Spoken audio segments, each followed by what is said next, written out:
should use your tanks as those snipers, and this game was decided on this one particular play. Notice that the fire is here and I snipe. This is one of the most interesting things regarding tricks.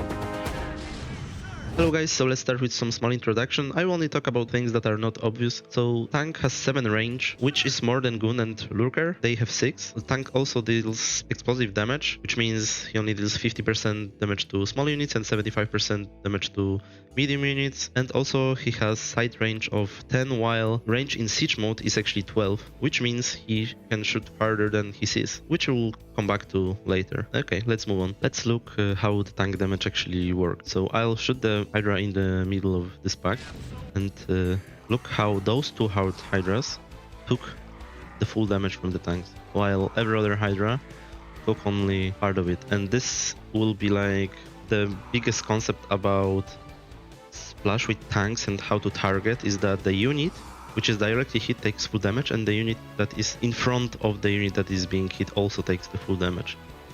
So every time you want to deal double damage with tanks, you will need to look for such configuration in opponent's unit line. So let's look at this example. We have 3 tanks, so we can one-shot any gun we want.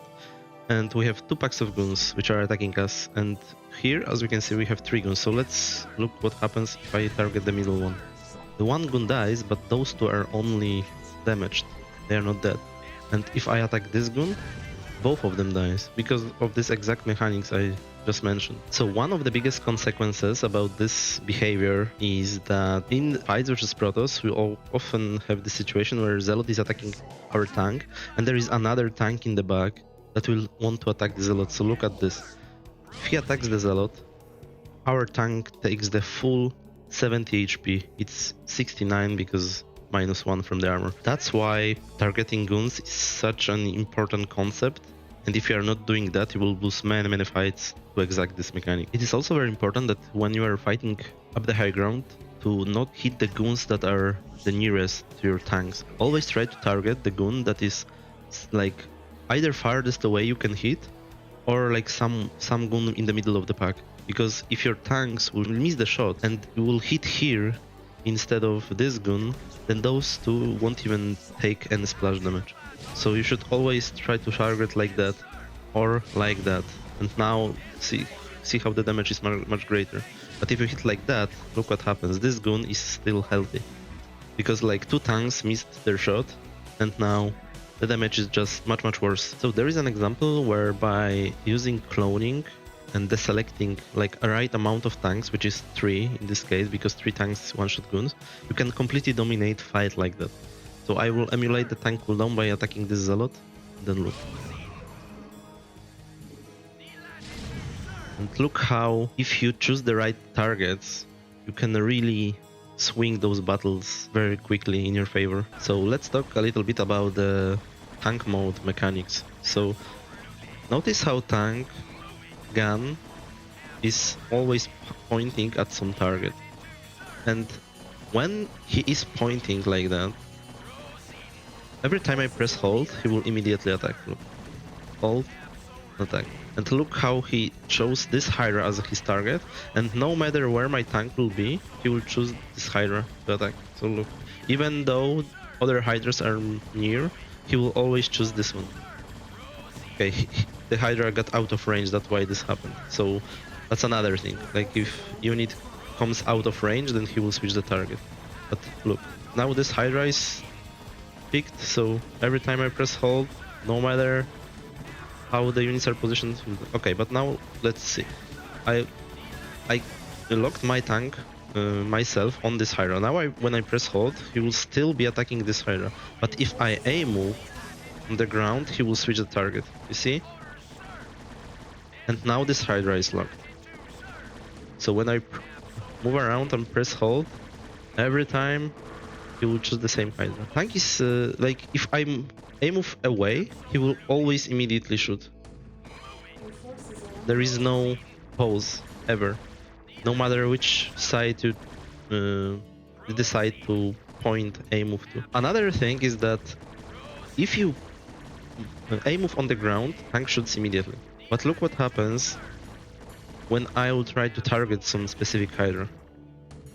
You see, like, even though he is technically in range still, there is small amount of pause that he has to go through before he can shoot. And this is actually the same thing for Goliaths. For those turret units, which only Goliath and tanks are. So for those turret units, every time you want to target something, you have to take into account that there will be this small pause. This is more visible on Goliath.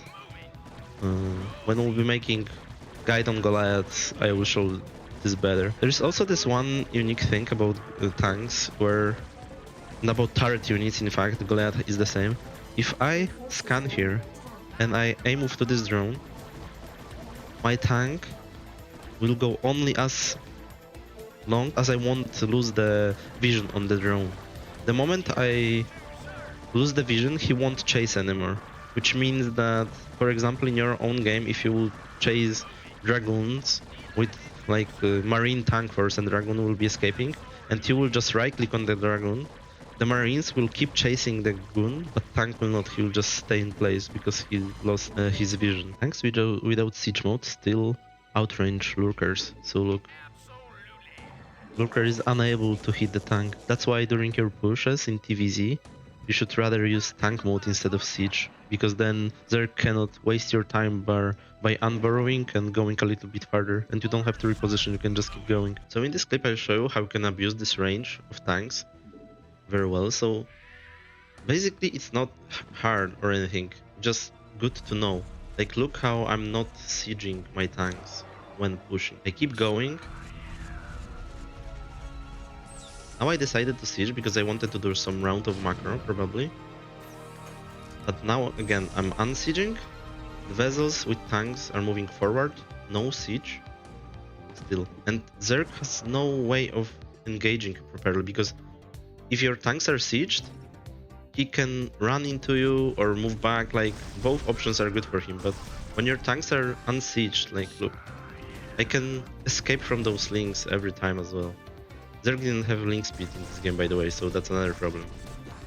Now I did some micro mistake because I ran further ahead. Now probably I again do some macro round, so I decided to siege. And now there will be another important concept in a moment, where you should use your tanks as those snipers. Like, try to always look for very specific target for them. And this game was decided on this one particular play. Look at this defiler. And now my tanks notice that this defiler is here and I sniped it. And now this game is over because of that. So here is an example of me spam stopping tanks to be able to shoot the river instead of the zealot. So the way it works, the Protoss will always want to unload zealot or dragon first to soak the tank shot, and then they unload the rivers, so the rivers is never hurt. But look how I will just spam stop on this tank, and he won't shoot the zealot and instead shoot the river.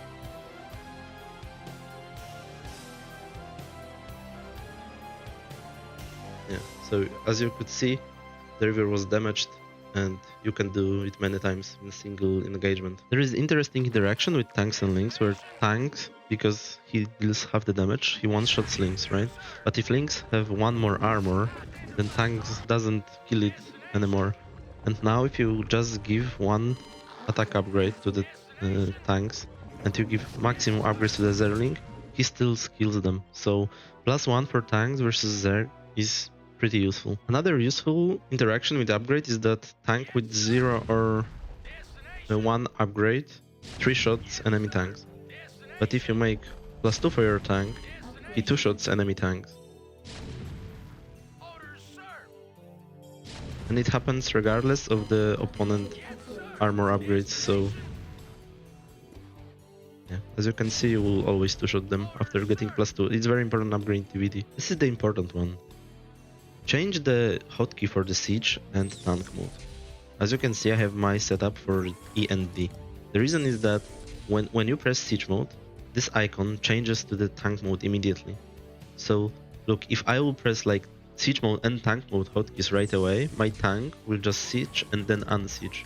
If you have this on the same button, you might accidentally press it twice, which can effectively lose the game. In this clip, I will realize that I'm getting contained in TVT, and I will use the sight range of tanks to get out of it. So let's see. Now I'm realizing that I'm getting contained. Now I'll repair those tanks, wait for my scanners and get out in a moment. So it starts now. I will destroy the bunker to make myself a little bit more room, use the marines as soak for his tanks, so they won't shoot me first immediately. The marines goes first. Now I will use scanners to hit his 2 tanks.